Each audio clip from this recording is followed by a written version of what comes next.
My name's Paul McCarthy with Hero Facility Services, and this is our 8th edition of Facilities First. Today, I'm blessed to have Luke College with Wonder as my guest. And Luke, come on, brother.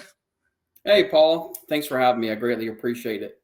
Man, I appreciate you. Last week, I had a crayon eater on the show, and now I got a Navy guy. So, what is it about you military guys? I mean, y'all just seem to attract to facilities. It must have been a Marine then if he was munching on crayons. I'll tell you that much. Yeah, actually, it was. I actually met with a Marine facility manager the other day, and I'm glad he had a good sense of humor because as soon as he came on Zoom, I had a cartoon of a Marine eating crayons. Oh, that's hilarious. That's enough picking on Marines. They serve well, and we appreciate them. That's it. So, Wonder. We talked about it, and it is one of the coolest concepts that I've heard about and I've discussed with you about. But we'll get to that a little bit later. But I want to talk about a little bit your Navy roots because I always am fascinated with the men and women who serve our country and the transition into the real world. And so, what Navy lessons still show up in your daily playbook? I'd have to say one of the biggest things that have stuck with me for the longest time from the Navy, and this is just from being a junior sailor, looking up to, my senior sailors and bosses and chief petty officers in the Navy, and I actually had a first class petty officer. We're in the middle of the grind of a deployment, and we're all at wit's end. Everybody's on nerve. You just want to go home. And he said to me, this is right after doing some missions, and we were doing some counter drug operations in South America near Colombia. And he pretty much stated the greatest thing I've ever heard. He says, the strength of the storm will determine the strength of your anchors. Choose them wisely. So for me, I've always just placed people in my life from that lesson forward that no matter what I'm going through, if it's personal, I got a personal anchor. If it's work related, I got a work anchor. If it's just something crazy off the deep end, I got somewhere for that. It might be a shrink, but but I've learned to choose my anchors wisely, and it's definitely helped me pursue and be successful in everything I do. Well, I will tell you this. I'm going to have you text that to me because that is pretty powerful. God, I could go down a rabbit hole, but I'm not going to go down a rabbit hole. So coming from the military, structured, very regimental, and then you come into restaurant chaos. How did you adapt to it? I would definitely have to say that in some realities, like there is some relativity, there is some transitioning skill that goes with getting into the restaurant and the facilities management world, because you're just on the daily in the military, you're surprised by everything. Nothing is ever the same. Not the same piece of equipment breaks down, not the same piece of vital mission equipment fails. You're just always on your toes every day, no matter what you're doing. And that actually has helped me transition into the facilities world because, as we all know, every day is a new fire. It's a new opportunity. A lot of people hear me say that a lot. It's like every day is a new opportunity. Yeah. And it's a new fire. It's a new equipment. It's a new building. It's a new landlord. Every day is something new. So just saying that, the military definitely kind of helped prep me for just putting out fires, literally and figuratively.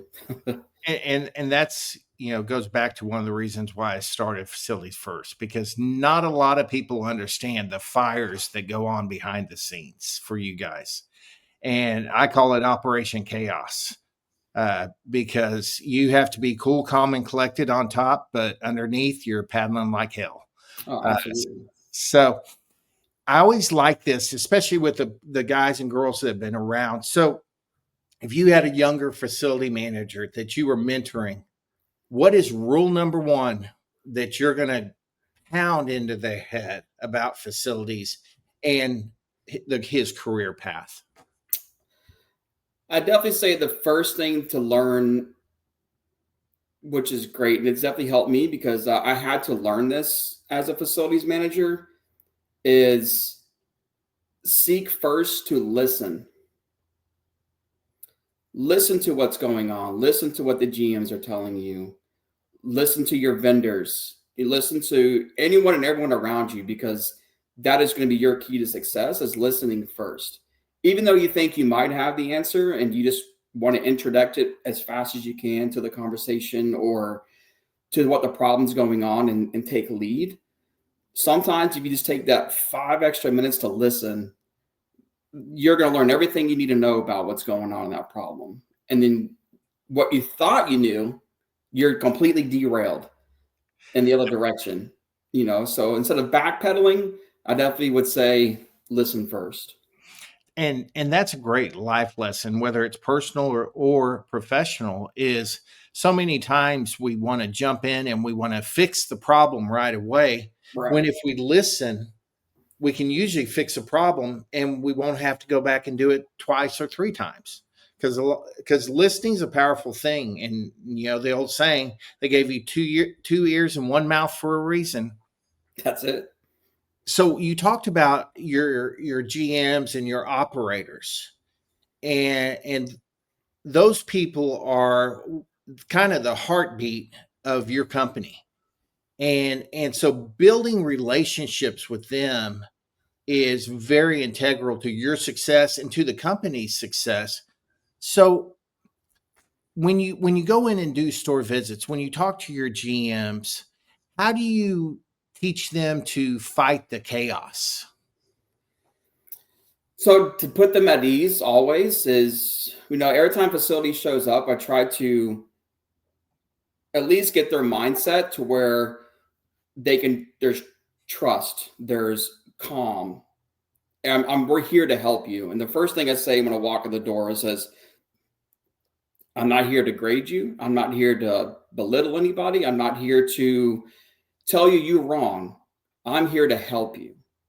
Let's walk your space. Let's find out things that you might not know that we can teach you now during our walkthroughs to help ease that chaos. Cool. We got a fryer down, a piece of equipment. Did you check the breaker first? Did you check the gas pressure? Did you check the hose?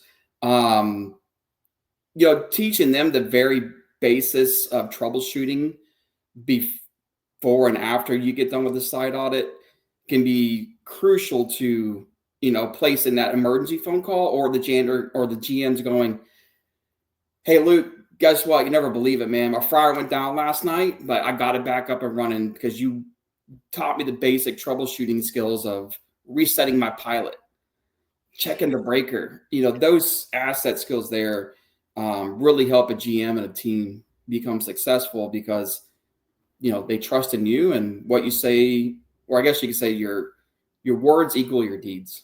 Yeah. So, And what's really kind of cool is over the years I've watched facility managers kind of morph into less, I'm going to say, facility people and more coaches.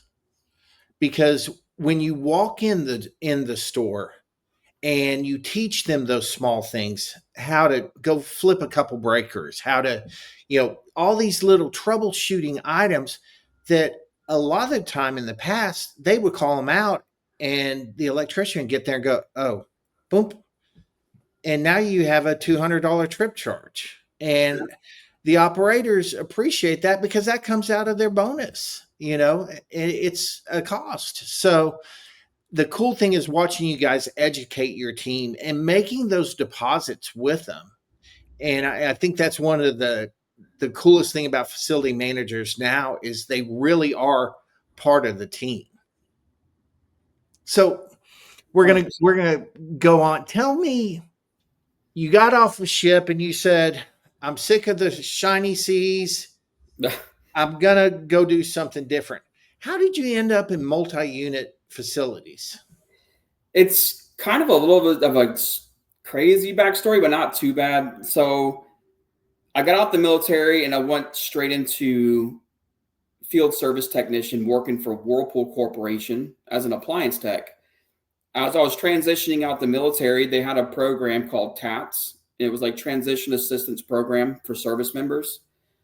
And I went to a job hiring conference and Whirlpool was there. And after a couple of rounds of interviews with them, I got a job out of Baltimore, Maryland, running service calls, and then kind of just built my way up to like senior service technician. And it happened to land in a customer's home one afternoon for an ice machine that was broke, under counter ice machine.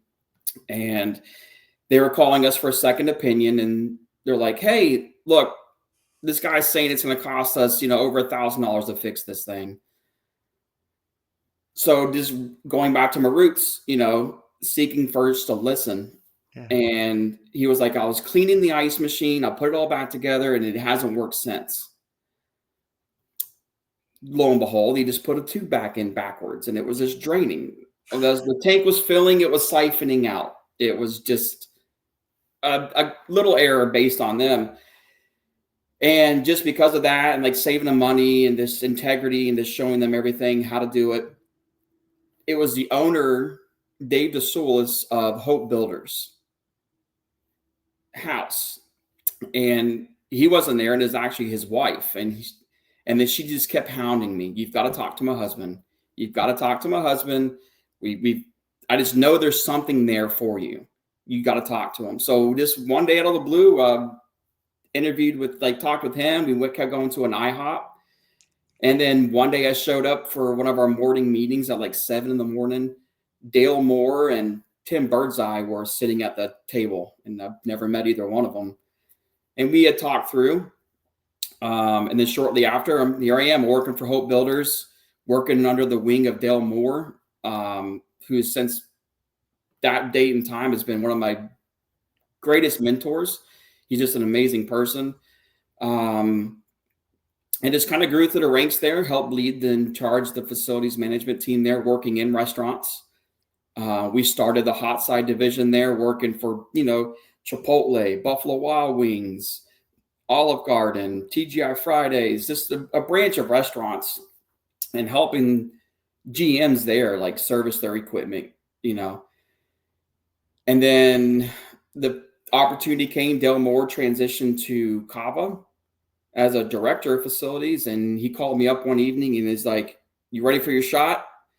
And ever since then, I've, jumped on board and been loving it since. That's awesome. That's awesome. Now, it's funny because we talked about the other day, I compare kind of any type of mentors to a coaching tree in the NFL.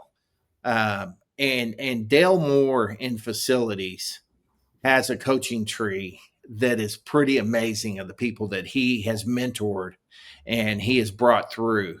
And so kudos to Dale for all that he's done for you guys.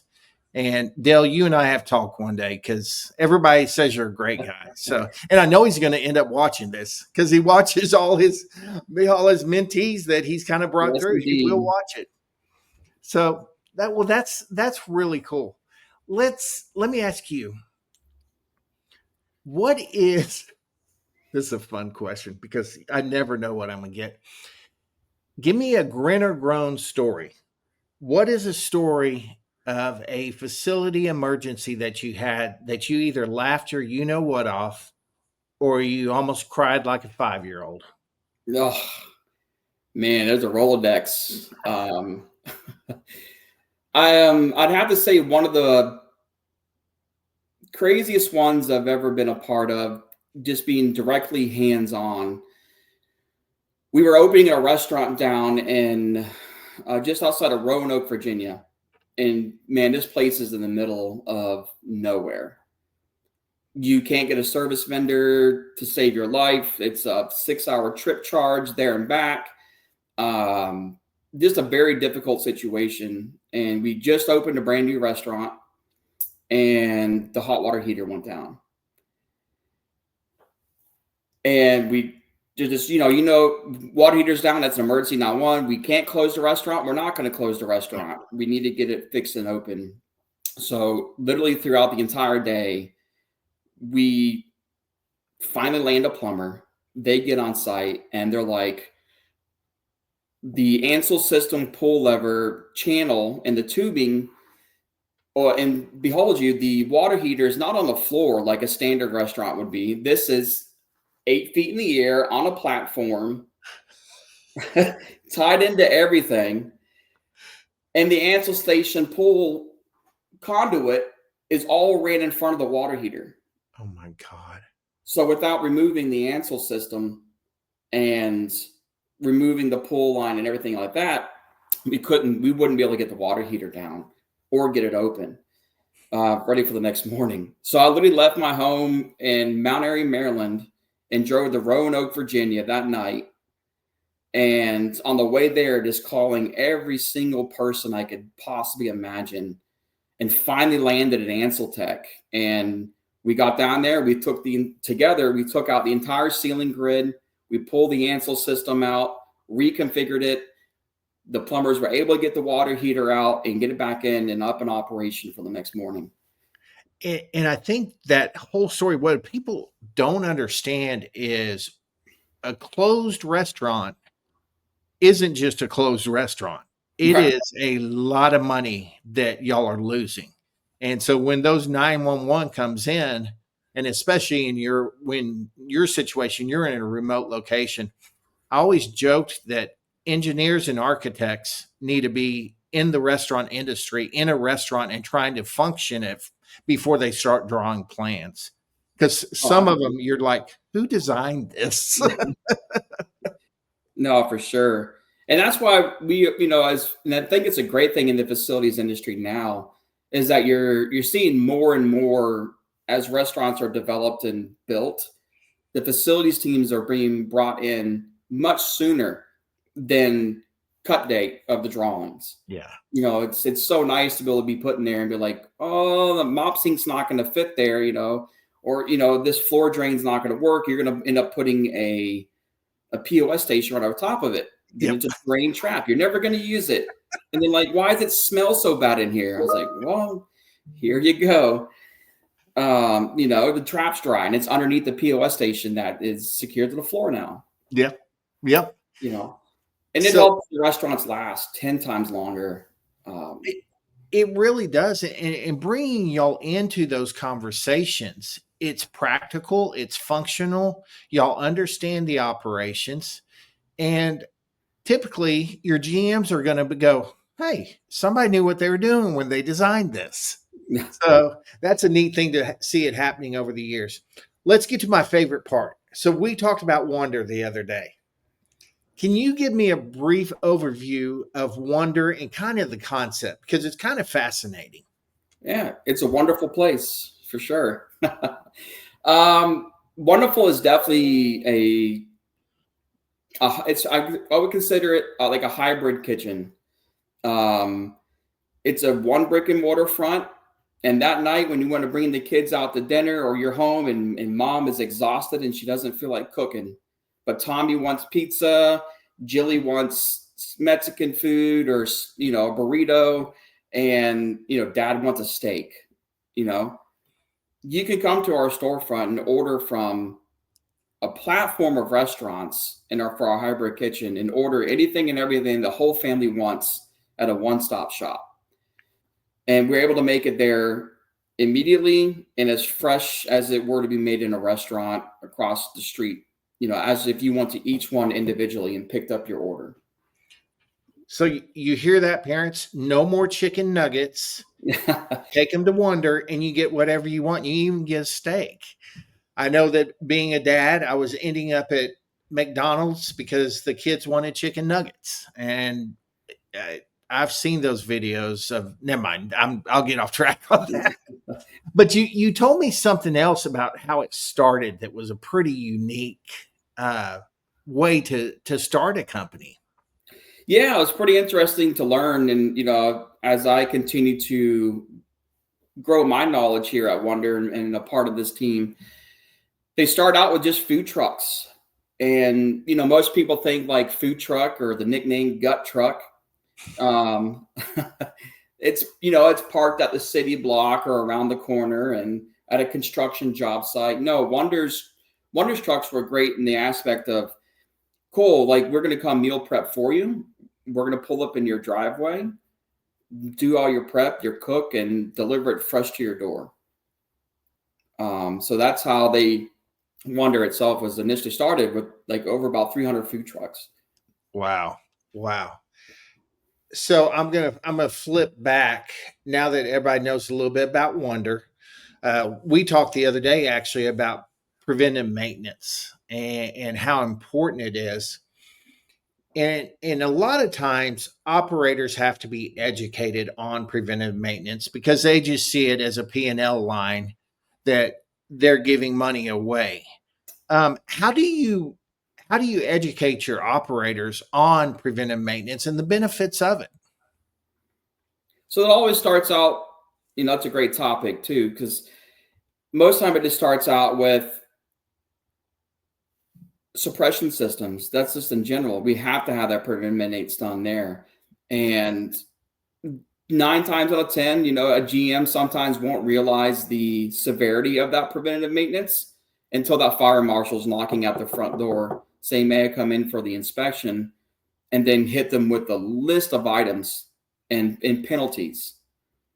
They're going to fine Yep. you for everything. There's your CO2 bottle's not mounted properly. One's off the hanger. Why is your K class on the floor? Why are there no tags hanging from your suppression system? Mm-hmm. All those things like that. We try to, during our audits, our site audits, and our walkthrough, educate them as we step through that process. Hey, look, when you're in site and you're doing your site walks by yourself or with your regional, just take 5 extra minutes, check your tags, check your Ansel system, check the interior of your hoods. That way they know ahead of time before the fire marshal gets there and hits you $300 per item. Yeah.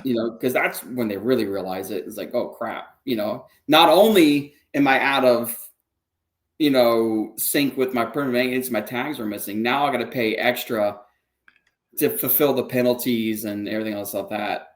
Yep. Yep. Well, and you just reminded me, I need to change my air filter on my HVAC because I don't think it's been changed in a while.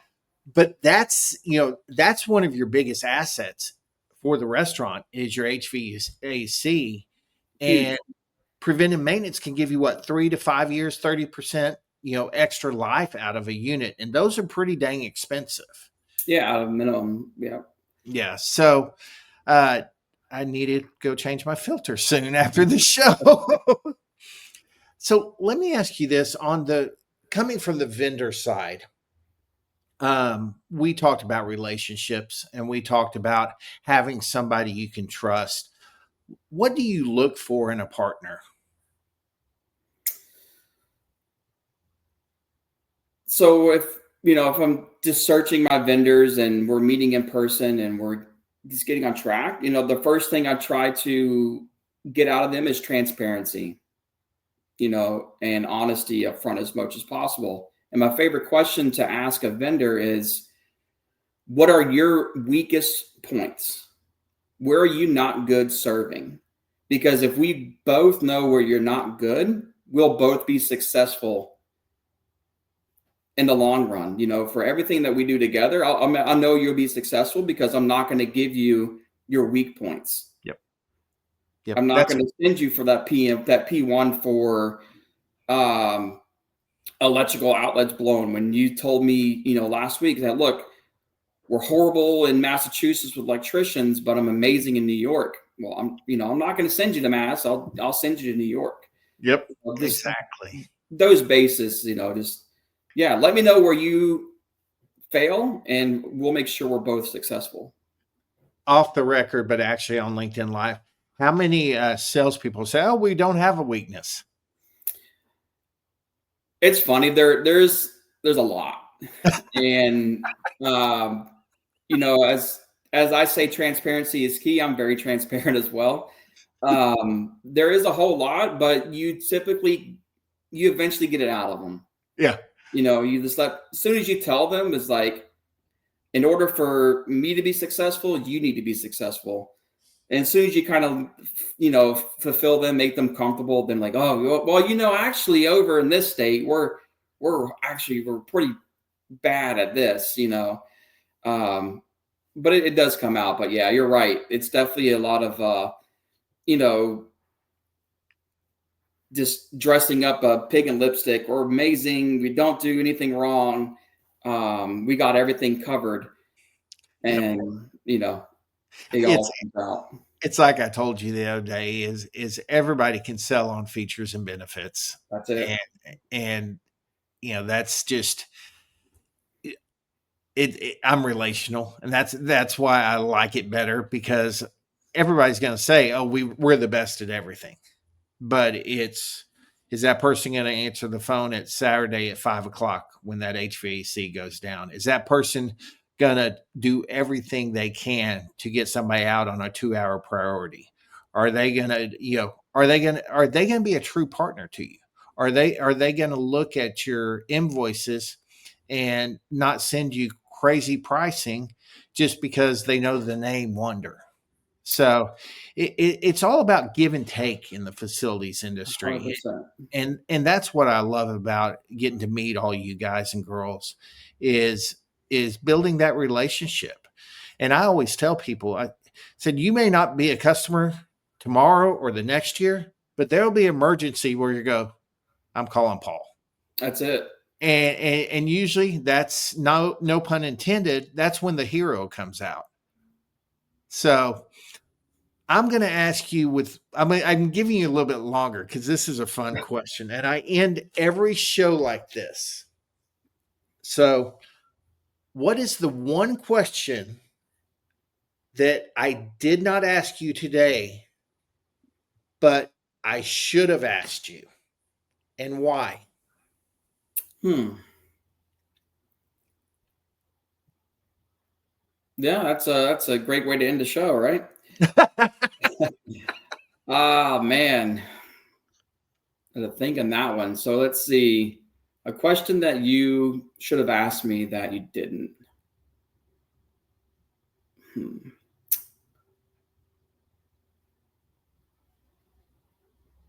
What is my favorite part about the job? Okay. What is your favorite part about the job?